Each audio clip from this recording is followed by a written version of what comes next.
Kisah Sang Penakluk. Sebelum lanjut, bagi yang belum subscribe Cafe Novel, silahkan subscribe dan aktifkan lonceng notifikasi supaya tidak ketinggalan update terbaru dari kami. Jangan lupa juga tinggalkan like, komen dan share video ke medsos yang sahabat punya. Oke lanjut. Bab tahun 1199 sampai tahun 1201.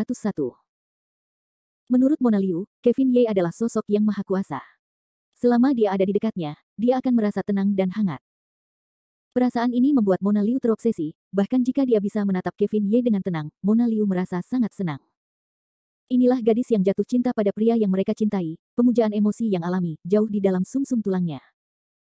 Pada saat ini, Wang di ujung telepon benar-benar mendengar bahwa Kevin Ye memiliki sesuatu untuk membantunya. Orang tua itu tidak menunjukkan rasa jijik, mudah tersinggung, dan tidak senang, tetapi hanya kegembiraan dan kegembiraan. Karena bagi Qian Zhen, Kevin Ye bukan hanya panglima tertinggi nominal. Di selatan Yunan, Kevin Ye menyelamatkan putranya yang tidak sah dari para panglima perang dan merahasiakannya untuknya. Dia tidak memberitahu Sal tentang informasi militernya. Hanya dengan cara ini Qian benar-benar dapat bertahan dalam posisi ini. Bagi Kevin Ye, Wang dapat dikatakan telah berterima kasih kepada tanah. Tentu saja, Wang lebih dari sekadar rasa terima kasih atas sikap Kevin Ye.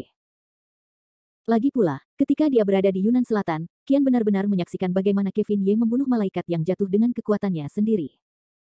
Bahkan Kaisar Darah Barat, Kazuo, dikalahkan di tangannya, dan dia harus mati dalam depresi. Tidak ada salahnya bagi pemuda yang kuat dan tak tertandingi seperti itu untuk gagap. Oleh karena itu, berdasarkan pertimbangan berbagai faktor, tuntutan Qian Zhen untuk Kevin Ye hampir semuanya diterima. Wang di ujung telepon benar-benar tidak ingin memikirkannya, jadi dia berkata, saya dapat membantu Anda jika Anda tidak melanggar hukum nasional. Mendengar kata-kata Qian, Kevin Ye tidak dapat menahan tawa, Lao Qian, Anda terlalu banyak bicara. Saya seharusnya menjadi masalah kecil ketika Anda menangani masalah ini. Itu tidak dapat dikaitkan dengan hukum nasional atau hukum negara manapun. Setelah suara itu, Kevin Ye melanjutkan, saya punya sejumlah barang batu mentah yang akan dikirim dari Yunan Selatan. Bukankah Yunan Selatan sekarang berada di bawah kendali senjata? Kecepatan Anda dalam mengeluarkan barang terlalu lambat. Saya sangat membutuhkan sejumlah batu mentah ini, jadi bisakah Anda menyapa tempat itu dan mengeluarkan barang saya lebih awal? Awalnya, Qian benar-benar berpikir bahwa Kevin Ye akan menemukan dirinya sendiri adalah hal yang besar. Ketika mendengar ini, Qian Zhen langsung bersemangat, Ye Shaoshuai, bukankah ini masalah kalimat? Anda memberi saya nomor barangnya, saya segera menelepon, dan mengirim seseorang untuk mengirimkan barang ke Lin Hai secara langsung. Bagaimana pendapat Anda tentang Ye Shaoshuai? Kevin Ye tertawa dan berkata, terima kasih atas bantuan Anda. Tetapi saya tidak tahu nomor seri barangnya. Tetapi saya tahu perusahaan yang akan dikirim, Lin Hai Liuxi Jewelry Group. Baiklah, jika Anda memiliki alamat, dalam waktu 3 hari, saya akan menjamin barang akan tiba di Lin Hai dengan aman. Terima kasih banyak. Sampaikan salamku pada suaimu. Setelah itu, Kevin Ye menutup telepon.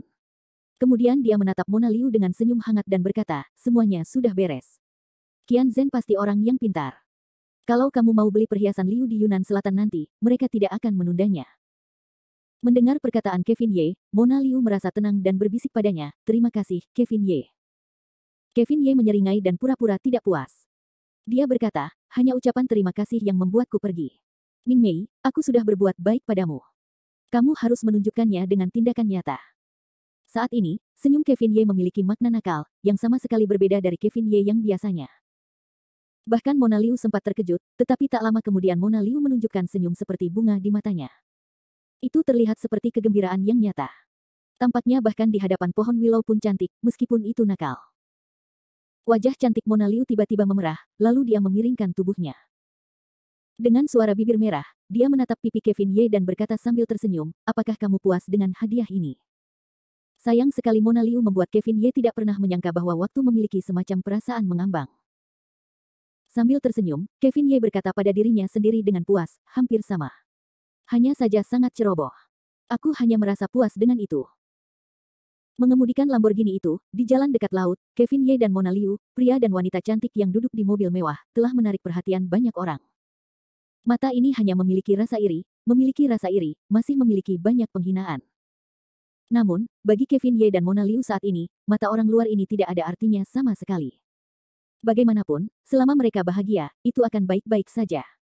Matahari terbenam yang hangat perlahan terbenam, seluruh langit laut menjadi redup. Mona Liu di dalam bus tiba-tiba merasa aneh dan bertanya, sayang, kemana kita akan pergi? Menghadapi pertanyaan Mona Liu, Kevin Ye dengan lembut membuat gerakan diam, jangan bertanya lebih banyak. Ikuti saja aku hari ini. Aku janji akan memberimu kejutan besar. Mendengar kata kejutan, wajah Mona Liu langsung menjadi bersemangat dan penasaran. Jantungnya tidak bisa berhenti berdebar-debar. Saat ini, Mona Liu tampak duduk dengan tenang di dalam mobil, dapat mendengar dan merasakan suara detak jantungnya. Meskipun penasaran dan gugup, Mona Liu tetap patuh dan tidak bertanya lebih banyak lagi. Dia mengikuti Kevin Ye sepanjang jalan, menatap Kevin Ye dan menunggu kejutan dari orang ini. Seorang gadis yang sedang jatuh cinta, bahkan jika dia adalah wanita kecil yang kaya seperti Mona Liu, dia masih akan memiliki ekspektasi terhadap kejutan yang diberikan oleh kekasihnya. Ini adalah suasana hati yang normal bagi seorang gadis dan tidak ada hubungannya dengan kekayaannya. Lamborghini melaju sebentar dan akhirnya berhenti. Kevin Ye menyeringai dan berkata kepada Mona Liu, "Ming Mei, kita sudah sampai." Mona Liu seperti orang kesurupan. Dia mendongak melihat semua benda yang dikenalnya di depan matanya, dan berkata dengan aneh, apakah rumah ini penuh dengan emas dan batu giok? Ya, saat ini, Mona Liu dan Kevin Ye tidak berada di tempat berikutnya. Mereka berada di tanah suci makanan yang penuh dengan makanan di sekitar laut siang dan malam. Tetapi sekarang, meskipun sudah waktunya makan malam, tidak ada seorang pun di ruangan itu. Pemandangan ini sangat aneh. Dan Mona Liu tersapu.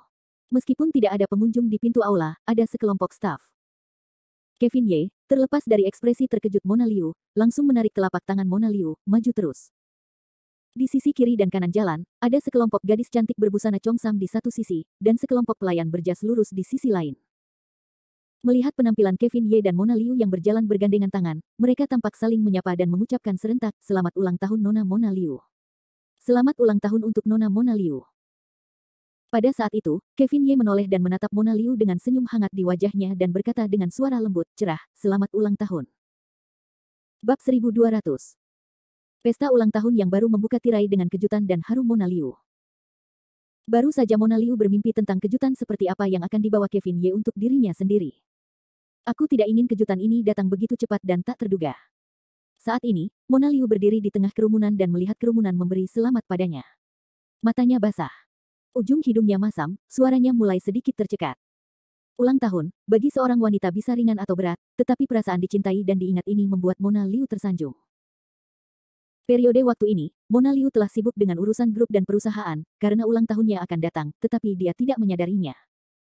Tetapi sekarang Mona Liu bersyukur bahwa dia tidak menyadari hari istimewa ini hari ini, jadi dia sangat terkejut dan terharu. Selamat ulang tahun untukmu, selamat ulang tahun untukmu. Lagu ulang tahun yang merdu mulai bergema perlahan di seluruh ruangan. Nyanyian Mona Liu secara alami lebih akrab dari sebelumnya. Itu adalah suara Kevin Ye. Menangis karena gembira, Mona Liu pun meneteskan air mata saat itu. Ia tidak peduli berapa banyak orang yang melihat ke sekelilingnya dan tidak peduli dengan tatapan mata orang-orang yang lewat. Setelah terkejut, Mona Liu segera berbalik dan memeluk Kevin Ye. Tidak ada kata-kata yang berlebihan, tidak terima kasih, begitu saja, memeluk pria yang telah memberinya kebahagiaan dan kebahagiaan. Namun, para karyawan yang penuh dengan emas dan giok itu hanya menatapnya. Tidak ada yang mau merusak kebahagiaan sepasang kekasih itu. Tentu saja, tidak ada yang berani mengganggu Kevin Ye dan Mona Liu saat ini. Bagi sebagian karyawan lama, Mona Liu sudah dikenal semua orang. Menurut mereka, Mona Liu dan bosnya seperti sepasang kekasih yang terlahir di surga. Mereka terlahir sebagai sepasang kekasih dan membangun sepasang kekasih di atas tanah, yang tidak dapat digambarkan terlalu banyak oleh gadis emas. Namun di gerbang emas yang dikelilingi oleh rasa bahagia ini, jauh di sana ada rasa cemburu yang kuat. Suka duka adalah keberpihakan. Aku memberikan yang terbaik untuk saudari Ling Yu. Aku tidak senang, aku tidak senang. 3 kali ketidaksenangan berturut-turut benar-benar menunjukkan suasana hati Claire Lan saat ini. Di antara 12 pemilik bunga Kevin Ye, Claire Lan adalah yang termuda dan paling nakal dalam pikirannya, seperti anak kecil. Sekarang melihat Kevin Ye dan Mona Liu begitu bahagia, selera Claire Lan bisa dimengerti. Dan berdiri di kejauhan, gaun putih itu, seperti Jenderal Peri Lin Sailing, menaburkan senyum Ran. Lin Sailing dan Claire Lan berbeda. Ketika peri teratai putih berada di negeri dongeng, dia memiliki semacam temperamen yang halus, yang merupakan karakter dari segalanya. Dibandingkan dengan Claire Lan, Lin Sailing saat ini jauh lebih tenang, dan bahkan ada berkah di hatinya. Melihat senyum manis di wajah Lin Sailing, Claire Lan tiba-tiba berbalik dan berkata, "Kakak Butterfly Dance, apakah kamu tidak marah? Apakah itu terlalu eksentrik?" Lin Sailing kemudian berkata dengan senyum tipis, "Jika kamu kecil, hati orang tidak bisa begitu seimbang. Ketika kamu melayang dan tenggelam di negeri dongeng, kamu lebih menyukai Ling Yu dan Ruoli. Semua saudari tahu itu. Kenapa kamu begitu peduli? Tapi, Claire Lan sepertinya ingin mengatakan sesuatu yang lain. Namun, Lin Sailing memotongnya. Xiao Youruo, sebenarnya, sejujurnya, jika kita masih di negeri dongeng saat ini, bahkan aku akan cemburu untuk sementara waktu, tetapi di dunia ini, aku khawatir tidak akan. Kenapa? Claire Lan bertanya dengan bingung. Lin Sailing menatap Claire Lan untuk waktu yang lama dan kemudian berkata, karena saudara perempuan kita semua berasal dari negeri dongeng. Sama seperti orang-orang terdekat di dunia, kita cemburu dan bertengkar dengan saudara perempuan kita. Itu bukan yang ingin aku lihat. Bagaimanapun, kita berasal dari tempat yang sama. Bagaimanapun, kita tidak seharusnya berada di sini. Kata-kata Lin Sailing sedikit membingungkan, begitu mendalam sehingga Claire Lan tidak memahaminya dengan baik. Sebenarnya, kata-kata Lin Sailing hanya mengatakan setengah bagian pertama, sedangkan untuk setengah bagian kedua, Lin Sailing telah menyembunyikannya dalam-dalam di dalam hatinya. Bagaimanapun, di dunia ini, hal pertama yang Kevin Ye temui adalah Lin Sailing, dan yang paling banyak dia berikan adalah Lin Sailing. Jadi sementara Lin Sailing dan Claire Lan berbicara satu sama lain, Kevin Ye dan Mona Liu, yang telah saling berpelukan untuk waktu yang lama, berdiri di gerbang aula Golden Jade tidak jauh dari sana, dan kemudian mereka perlahan berpisah. Melihat Mona Liu dengan air mata menggantung di sudut matanya, Kevin Ye dengan lembut mengangkat tangannya dan menyeka bekas air mata di matanya. Gadis bodoh, jangan menangis. Kamu telah menghabiskan semua riasanmu. Tidak baik menangis lagi. Suara Kevin Ye sangat ringan, perasaan ringan seperti itu membuat Mona Liu gemetar sejenak. Mona Liu tidak berhenti, hanya menganggukkan kepalanya dengan patuh. Dan Kevin Ye berbalik dan memegang tangan giok Mona Liu, ayo masuk. Aula emas dan giok hari ini akan terbuka untukmu sendiri. Mendengarkan perkataan Kevin Ye, Mona Liu sedikit tercengang. Bagaimanapun, Jinyumantang kini telah menjadi tanah suci bagi makanan laut. Bahkan Liu Nanrong, koki istana, telah diturunkan jabatannya. Dapat dibayangkan bahwa Jinyumantang kini berada dalam posisi yang baik. Jika tidak mengatakan apa-apa lagi, tempat itu penuh dengan emas dan giok. Aliran air hariannya setidaknya mencapai 10 juta. Dan Kevin Ye benar-benar menutup usahanya untuk ulang tahunnya, yang berarti ia kehilangan setidaknya puluhan juta malam ini. Tentu saja, uang itu hanya barang langka bagi Kevin Ye. Kedua tangannya, di tengah kerumunan emas dan giok yang penuh dengan tongkat di bawah bintang-bintang, ini memasuki istana emas dan giok. Emas dan giok hari ini berbeda dari masa lalu. Tampaknya beberapa dekorasi telah dilakukan untuk pesta ulang tahun Mona Liu. Tanaman merambat di dinding rimbun, dan dinding digantung dengan balon merah muda, yang tampaknya merupakan perasaan hati seorang gadis yang melonjak. Di tengah aula hari ini, ada kereta perak murni. Di atas kereta dorong itu ada kue besar dengan 18 lapis. Di atas kue itu, ada dua figur tembaga yang cantik sedang menari. Wah, kue yang cantik sekali. Mona Liu melihat kue itu dan berseru. Sementara Kevin Ye tersenyum dan melambaikan tangannya. Cahaya lilin menyala di bagian bawah kue, dan apinya terpantul di kue itu, dan kue itu penuh dengan cahaya warna-warni. Kevin Ye mengulurkan tangannya, memegang telapak tangan Mona Liu dan berkata, Souxing, tunggu apa lagi? Tiup lilinnya dulu, lalu buatlah permohonan. Sambil bersenandung berat, Mona Liu memegang tangan Kevin Ye dan berlari ke kue besar itu seperti peri. Kemudian dia menggembungkan pipinya dan meniup semua lilin di kue itu. Kemudian, Mona Liu memegang tangan Kevin Ye dan menatapnya dengan penuh kasih sayang. Kevin, terima kasih telah memberiku ulang tahun yang tak terlupakan. Aku sangat bahagia hari ini. Aku hanya punya satu permohonan untuk ulang tahunku yang ke-26, yaitu, bersamamu selamanya. Selesai berkata, Mona Liu tidak menghindari semua orang, sekali lagi bersemangat memeluk leher Kevin Ye. Sementara itu, anggota staf yang berdiri di pinggir lapangan dan menonton bertepuk tangan dan berteriak, cium satu, cium satu, cium satu. Bab 1201. Saat ini, Mona Liu mengungkapkan perasaannya yang sebenarnya, sementara Kevin Ye tersenyum. Semua karyawan di aula berteriak bersama. Suaranya seperti arus pasang surut, yang menghantam gendang telinga Mona Liu dan membuat wajahnya memerah. Dengan cara ini, Mona Liu dan Kevin Ye saling berpelukan dengan penuh kasih sayang.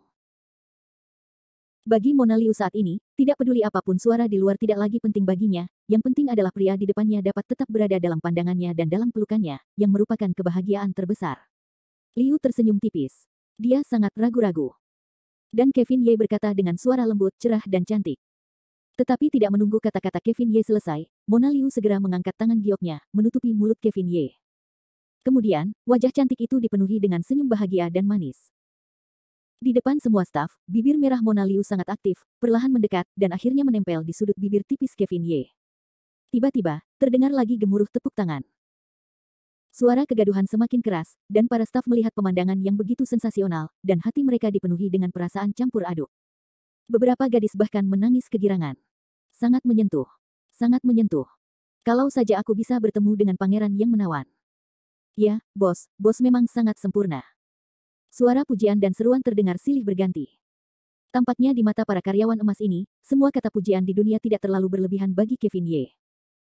Tampan, multi emas, penuh kasih sayang, hangat, di mana Tuhan seperti itu bisa ditemukan. Namun, sementara Kevin Ye dan Mona Liu saling berciuman dengan penuh kasih sayang, tidak jauh dari sana, kedua sosok itu datang silih berganti. Ini adalah gaun putih seperti salju, gaun biru dari dua orang itu bukan Lin Sailing dan Claire Lan, siapa mereka? Kedua gadis kecil ini tampaknya telah berbaikan dengan Kevin Ye hari ini. Pada saat ini, mereka seperti dua ekor kecil yang tidak bisa diayunkan. Meskipun mereka tidak memasuki istana, Lin Sailing dan Claire Lan masih bisa merasakan rasa manis di seluruh ruangan. Berdiri di sisi yang berlawanan, Claire Lan bergumam dan mendesah, kakak Ling Yu benar-benar bahagia. Jelas, saat ini, Claire Lan mengalami kehilangan yang tidak dapat dijelaskan.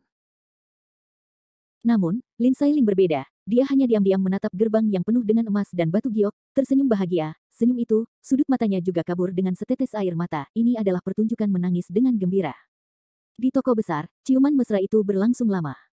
Setelah sekian lama, Kevin Ye dan Mona Liu perlahan berpisah. Dengan tatapan tajam ke arah Mona Liu, dia mendongak lagi, dan sambil tersenyum, dia melirik semua staf di sekitarnya.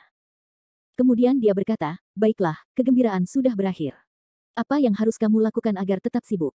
Salah satu perkataan Kevin Ye adalah bahwa ada kesenangan di dalamnya. Namun, para karyawan yang penuh dengan emas dan batu giok itu berdiri di tempat yang sama sambil tersenyum satu persatu. Mereka saling memandang, dan tiba-tiba seseorang di antara kerumunan itu memanggil. Bos, Anda telah memberi kami gelombang besar makanan anjing di siang bolong. Anda harus memberi kami amplop merah untuk menebus hati kami. Kemudian seseorang mengikuti dengan cara membujuk, ya, kirim amplop merah, kirim amplop merah. Kevin Ye tidak terlalu memperhatikan lelucon keluarganya. Dia hanya tersenyum tipis dan melambaikan tangan, jangan khawatir, akan ada beberapa angpau. Nanti, kamu bisa pergi ke Sue Changkong dan setiap orang yang hadir akan mendapatkan angpau besar masing-masing 10.000 yuan. Mendengar apa yang dikatakan Kevin Ye, seluruh rumah emas dan giok mulai mendidih, bersorak dan melompat. Hidup bos. Bos itu paling tampan. Segala macam kata pujian segera datang kepada Kevin Ye.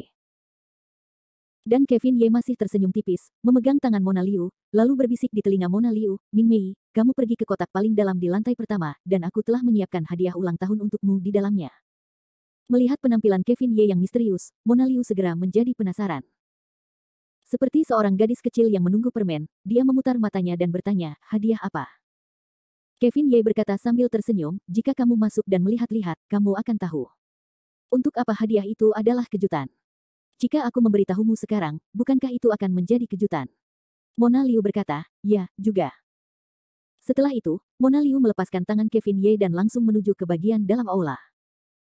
Namun, ketika dia sampai di tengah suara itu, Mona Liu tiba-tiba menghentikan langkahnya, menoleh ke arah Kevin Ye dan berkata, tidakkah kau ingin masuk bersamaku? Kevin Ye menggelengkan kepalanya dan berkata, tidak, kau masuk saja sendiri. Aku harus menyiapkan hadiah ulang tahun kedua untukmu. Mendengarkan kata-kata Kevin Ye, Mona Liu tersenyum senang, lalu mengangguk dengan cerdik. Saat ini, Mona Liu seperti menantu perempuan kecil yang patuh, sepatu hak tingginya selangkah demi selangkah menuju kotak terdalam di aula Golden Jade. Baru setelah sosok Mona Liu menghilang dari pandangannya, Kevin Ye melangkah maju dan langsung menuju dapur mewah. Sambil berjalan, Kevin Ye bertanya sambil tersenyum, apakah aku siap untuk apa yang aku inginkan? Bos, Anda dapat yakin bahwa kami adalah tolok ukur seluruh industri makanan pesisir. Begitu kami memiliki semua bahan, kami tidak akan pernah melewatkan perbuatan baik Anda. Itu bagus. Ketika Anda memberitahu beberapa koki, saya akan mengajari mereka beberapa hidangan baru dan membiarkan mereka berkumpul di dapur belakang nanti. Baik, bos. Dalam hal juru masak terbaik di rumah ini mungkin adalah Kevin Ye. Bahkan Liu Nanrong, juru masak istana, harus memuja Kevin Ye sebagai guru. Dapat dibayangkan bahwa masakan Kevin Ye telah mencapai tingkat harmoni tertinggi antara manusia dan alam. Saat Kevin Ye memasuki dapur, Mona Liu mendorong pintu kotak paling dalam di ruangan itu dengan gembira dan gembira. Meskipun bagi Mona Liu, selama itu adalah hadiah yang diberikan oleh Kevin Ye, itu memiliki nilai yang sangat berharga. Namun saat ini, Mona Liu masih sangat penasaran. Dia ingin melihat hadiah ulang tahun seperti apa yang telah disiapkan kekasihnya untuknya. Ketika Mona Liu gemetar untuk membuka pintu kotak, dalam sekejap, seluruh kotak dipenuhi dengan cahaya yang indah, cahayanya berwarna-warni, membuat orang tidak dapat membuka mata mereka untuk sementara waktu.